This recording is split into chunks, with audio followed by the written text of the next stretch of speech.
Stephanie White, her wonderful, wonderful, wonderful coach, was asked about her winning this award, this honor. What do you think Stephanie White did? Do you think Stephanie White was excited? Do you think she was happy?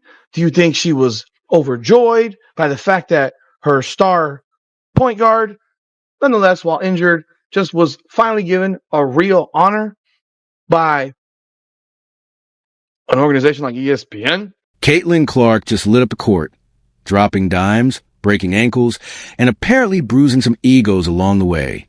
Now, WNBA fans are fired up as Stephanie White launches what can only be described as a full-court press of envy, attempting to muscle her way into the spotlight. But spoiler alert, Clark doesn't blink. Did Stephanie think this was still 2003? Please have a seat. From shady plays to icy glares caught in crystal clear HD, this feud is messier than a botched buzzer beater.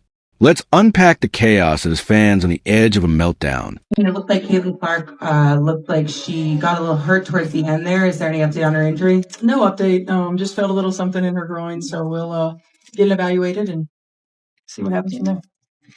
Yeah, just kind of to follow up on that. Looked like she was kind of grabbing at her right groin area. Is that the concern? Yeah, if that's the one she was grabbing at. I don't know which one it was, but yeah, I mean, that's it. Believe me, this coach is the kind of presence that turns your stomach. I won't even mention her name. Not because it's difficult to pronounce, not because it's laced with tricky French accents or silent letters, but simply out of sheer, unfiltered annoyance. She's like that overconfident substitute teacher who walks in believing she's a star of a school play no one even signed up for. She parades around as if she personally invented basketball, expecting us all to bask in her self-declared brilliance. Meanwhile, the fans are left wondering how someone throwing that much shade can still stand under stadium lights. Style now, would it? I'll let you listen in on what Stephanie White had to say when she was asked about this after they got drop kicked by 21 points? I'll let you hear. You be the judge. Let's set the record straight. If Caitlin Clark weren't in the league right now, the discourse around Kelsey would still be a niche podcast footnote, tucked somewhere between crocheting for beginners and unboxing vintage toasters. And that's no shade on Kelsey. She's a remarkable talent. But the spark that's lit the entire league on fire, it rhymes with greatness and pulls up from the parking lot. This surge of attention didn't just happen because someone finally figured out how to frame a decent camera angle. It happened because one player entered the arena and made people stop mid-scroll. That kind of magnetic presence doesn't come from average. It comes from extraordinary. Stephanie White is a garbage human being.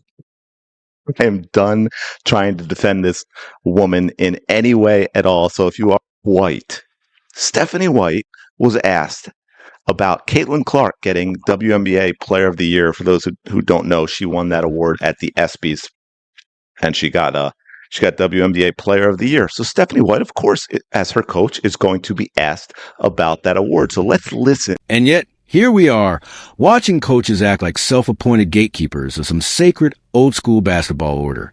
As if Caitlin Clark didn't just launch the WNBA into mainstream relevance faster than a Kardashian scandal.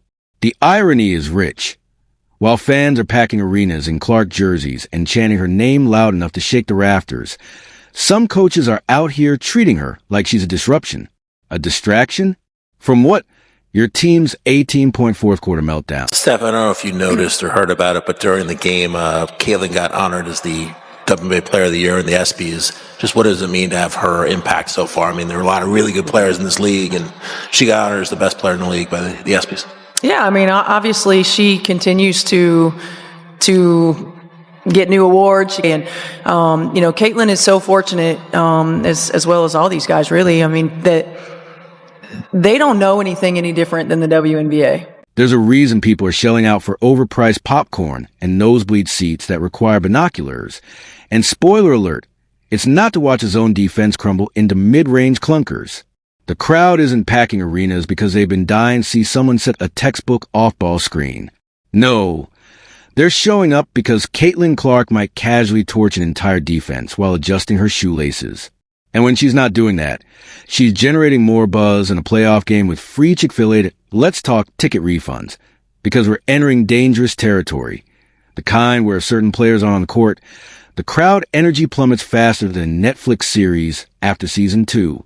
Fans then fork over cash to witness petty sideline theatrics or see a superstar benched under the guise of strategy. It's giving jealous valedictorian energy, the kind that can't believe someone skipped a few grades and still aced a final. They say it's about earning your spot, but let's be honest. What they really mean is, how dare she skip the line we've been standing in for years? It's not about merit. It's insecurity wrapped in coach speak. The same people preaching team dynamics are the ones secretly watching her highlights on repeat, pretending not to be impressed. You can practically hear the passive-aggressive whistles through the screen. I believe it's OM, Stephanie, UPOS. Are you kidding me with this? This is her head coach. And this is why I said, and I've said this before, y'all, the Fever went old school WNBA. You cannot trust them. They went old school with their front office. They dialed it all the way back, bringing in Kelly, bringing in Amber.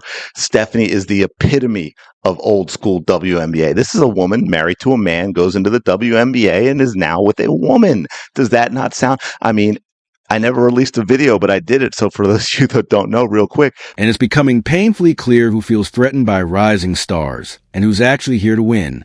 At a certain point, it stops being about player development and starts to resemble a personality contest, one where the only thing being cultivated is a coach's bitter streak. Let's be real.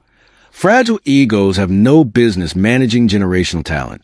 It's like handing a Picasso to someone armed with a paint-by-numbers kit and a grudge. The league has waited years for this moment. Real visibility, viral highlights, crossover college fans now fully tuned in. It's finally happening. But instead of embracing the momentum, we're watching get undercut by petty power plays that even middle school gym teachers would call excessive. Suddenly, being the most watched, most talked about, and most imitated player in the league isn't enough. Now it's about whether she checks someone's outdated box of what it means to earn it. Meanwhile, the scoreboard's lighting up and merch is flying off shelves. But sure, let's keep pretending her presence isn't single-handedly driving attendance numbers we haven't seen in decades. Totally a coincidence, right? Welcome to Keep the Vision, man. Make sure you like, comment, subscribe, share the channel, hit that bell notification for your boy. Appreciate all the support we've been getting. Listen, man, this Caitlin Clark versus Stephanie White thing could turn ugly, and it could turn ugly fast, y'all. I have to be straight up with y'all. Stephanie White wants to play the polar opposite way that Caitlin Clark wants to play. The Indiana Fever got a big win yesterday, and it was a tale of two halves. The first half, the Indiana Fever played that Stephanie White style, that grinded out, ugly, puke basketball. And here's the kicker. When those seats start emptying out because fans realize their favorite player's been benched for strategic purposes, guess who will be the first to complain about declining ratings and lack of media buzz? The same people who treated her like a problem instead of the prize. If you're holding the league's winning lottery ticket, maybe don't tear up just because you don't like who scratched it. It's surreal watching coaches try to flex authority over someone who's commanded every arena she's stepped into since college. They'll call it adjusting to the pro level. But let's be honest. Everyone can smell the insecurity wafting from the bench like burnt toast at S.O. When the crowd starts chanting, we want Caitlin louder than the play-by-play commentary. Don't act surprised. Because at the end of the day, this league doesn't need more my system over everything sermons. It needs the kind of electric presence that makes teenage boys and grandmas both tune into a WNBA game and actually stay past halftime. The longer these ego-driven power plays continue, the sooner fans will start treating game schedules like tour dates.